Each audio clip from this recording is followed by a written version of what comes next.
کہ دیکھوں کون ہے جو حسین کے پاس آتا ہے اور کون ہے جو حسین کے پاس نہیں آتا، کہ کل میں نے کہا شایعات بایعات اسرجت تنقبت، کہ کون ہے جو حسین کی بیعت کر رہا ہے اور کون ہے جو یزید کی بیعت کر رہا ہے۔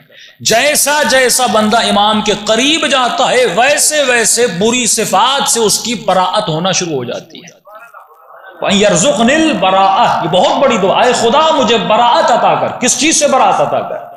ہر اس صفت، ہر اس عادت سے مجھے براءت دے جو عادت مجھے علی سے دور کرتی ہے، جو عادت مجھے خدا سے دور کرتی ہے۔ اور جیسے جیسے تو حسین کے قریب ہوتا جائے گا ان چیزوں سے دور ہوتا جائے گا۔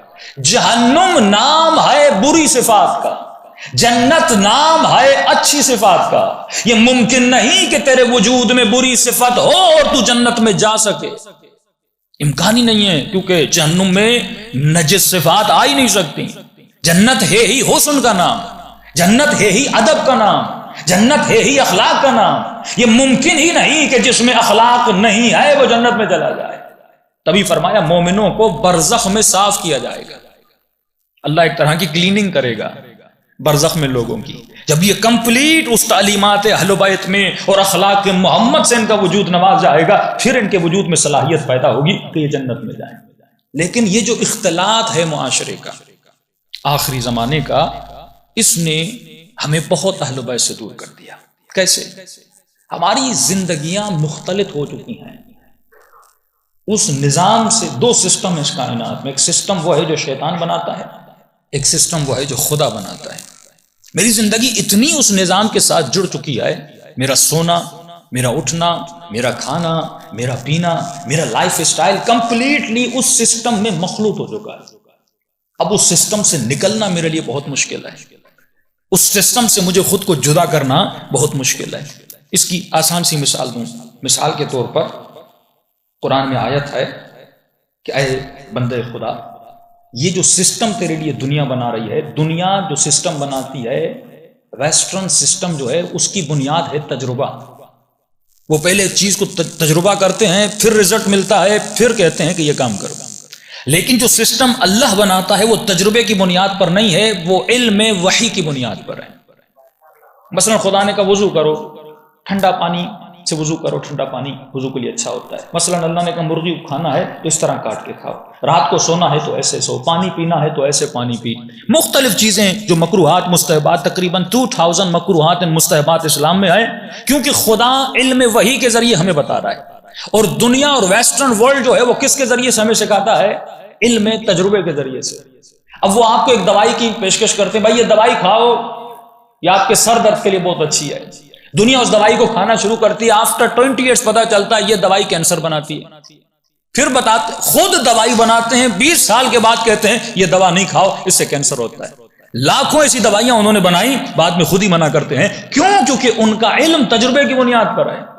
لیکن جو خدا نے کہہ دیا وہ انسان تا قیامت کرتا رہے، انسان کے اوپر نقصان نہیں ہوتا ہے، کیونکہ اس علم کی بنیاد تجربہ نہیں ہے، اس علم کی بنیاد کیا ہے؟ علم وحی پروردگار عالم ہے۔ اسی طرح کئی چیزیں ہمارے معاشرے میں ہم کر رہے ہیں جو ہم ان کو فالو کر رہے ہیں، پروردگار عالم کو فالو نہیں کر رہے۔ جس کی میں چھوٹی سی مثال دوں، مثلا آپ گھروں میں آ جائیں، گھروں میں جتنا ہمارا سسٹم ہے، ہم کتنے مکس ہو چکے اس سسٹم میں۔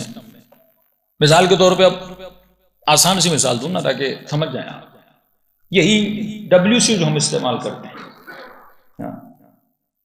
اب ہر گھر میں جا رہا ہوں دیکھ رہا ہوں جو ویسٹرن WC ہے وہ ہم لگا رہے ہیں۔ حالانکہ ریسرچ ہوئی ہے ویسٹرن ورلڈ میں، انگلینڈ سے لے کر یورپ سے لے کر امریکہ تک، کہ ایک چھوٹی آنت ہوتی ہے، ایک بڑی آنت ہوتی ہے۔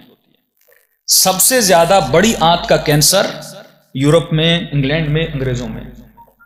آپ مسلم ممالک میں نہیں سنیں گے کہ بڑی آنت کا بھی کینسر ہوا، وہاں زیادہ ہے۔ وہ اس لیے کیونکہ ان کا WC جو ہے اس سے بڑی آنت خالی نہیں ہوتی اور انسان کو کینسر ہو جاتا ہے۔ ایسی کئی چیزیں جو اسلام میں جیسے ختنہ ہے، مختلف چیزیں ہیں جن چیزوں سے انسان کینسر سے بچتا ہے، بیماریوں سے بچتا ہے۔ لیکن ہماری جو لائف سٹائل ہے کس طرح بنتا جا رہا ہے؟ مغربی، ہم سوچ نہیں رہے کہ ہم کیا کر رہے ہیں، ہم جسٹ اس سسٹم کو فالو کر رہے ہیں۔ اور فالو کیوں کر رہے ہیں یہ انشاءاللہ قرآن کی آیتوں میں آئے گا اور معصوم کے کلام میں آئے گا، کیونکہ اتنا سسٹم اختلاط کا شکار ہو گیا، فرمایا جب تو ان کے ساتھ مخلوط ہو جاتا ہے، اس مخلوط ہونے کو تم اسلام کے فائدے میں استعمال کرو۔ ہونا تو یہ تھا کہ تم اس کو اپنی طرف انسپائر کرو، نہ کہ تو اس کے سسٹم سے انسپائر ہو جاؤ۔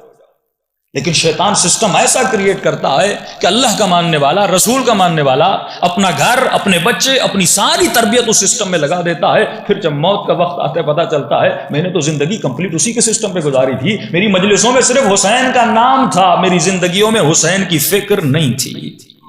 صلوات پڑھے محمد وآل محمد پر۔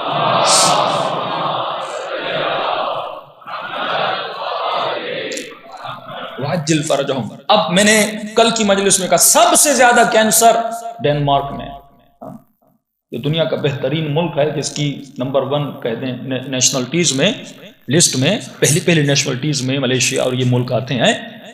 کیوں؟ وہاں پہ کینسر سب سے زیادہ ہے۔ ایسی بیماریاں، آپ آسٹریلیا چلے جائیں گے، اسکن کینسر سب سے زیادہ آسٹریلیا میں ہے۔ جن بیماریوں کا آپ نے نام نہیں سنا، یہی HIV ایڈز، ساری بیماریاں کہاں سے آئیں؟ وہاں سے۔ مسلم معاشرے میں یہ بیماریاں ہرگز نہیں تھیں۔ کیوں ہیں؟ کیونکہ آج شاید انگریز کو پتا نہ چلے، لیکن آج مثلا 60 سال بعد، 70 سال بعد شاید ان کو پتا چلے کہ بیماریاں مثلا خنزیر کے کھانے کی وجہ سے ہو رہی ہیں، شراب کے پینے کی وجہ سے ہو رہی ہیں، کتوں کو گھر میں رکھنے کی وجہ سے ہو رہی ہیں۔ ان کو 60 سال بعد پتا چلے گا، لیکن خدا نے ابھی سائنس بنی ہی نہیں تھی، تجھے ایک ایسا سسٹم دیا تاکہ ہمیشہ تیرا جسم صحیح بھی رہے، سالم بھی رہے۔ کہ میں نے یہ چیلنج ہے، جس چیز کو خدا نے حلال کیا ہے کوئی میڈیکلی اسے حرام کر کے ثابت کرے۔ یہ چیلنج ہے، جس چیز کو خدا نے حرام کیا ہے اس کو میڈیکلی کوئی حلال ثابت کر کے دکھائے۔ خود کتنے انگریز کہتے ہیں کہ شراب کے کتنے نقصانات ہیں، کڈنیز فیل ہو جاتی ہیں، سارے نقصانات ہو جاتے ہیں۔ اللہ نے تجھے ایک سسٹم دیا، یہ سسٹم اس لیے دیا تاکہ تمہاری دنیا بھی بنے، تمہاری آخرت بھی بنے۔ لیکن ہم لوگ کیا کرتے ہیں جس کا ہمیں تصور نہیں، سب سے بڑا گناہ معاشرے میں ہو رہا ہے، لیکن جس گناہ کی طرف بندے کی توجہ نہیں ہے۔ کہ قرآن میں آیا تھا قل انما انا بشر مثلکم یوحی الی، میں وہ بشر ہوں جس پر وحی پروردگار عالم نازل آتی ہے۔ الہکم الہ واحد، اے مسلمان یاد رکھنا تمہارا خدا ایک ہے۔ فمن کان یرجو لقاء ربہ، جو انسان چاہتا ہے کہ ملاقات خدا کے لیے جائے، جو انسان چاہتا ہے پروردگار عالم سے ملاقات کر، فلیعمل عملا صالحا، پھر اس انسان کے لیے ضروری ہے کہ وہ عمل صالح انجام دے، ولا یشرک بعبادی احدا، عمل صالح انجام دے۔ اور صرف عمل صالح نہیں، مجلس میں آ رہے ہو یہ عمل صالح ہے، حسین کا ذکر کر رہے ہو عمل صالح ہے، عزاداری کر رہے ہو یہ عمل صالح ہے، کسی غریب کی مدد کر رہے ہو یہ عمل صالح ہے، روزہ رکھ رہے ہو یہ عمل صالح ہے، یہ سارے اعمال صالح، مجلس سن رہے ہو مجلس پر عمل صالح ہے۔ لیکن اس عمل صالح کے ساتھ اے بندہ خدا شرک نہ کرنا، کسی کو اللہ کے ساتھ شریک نہ کرنا۔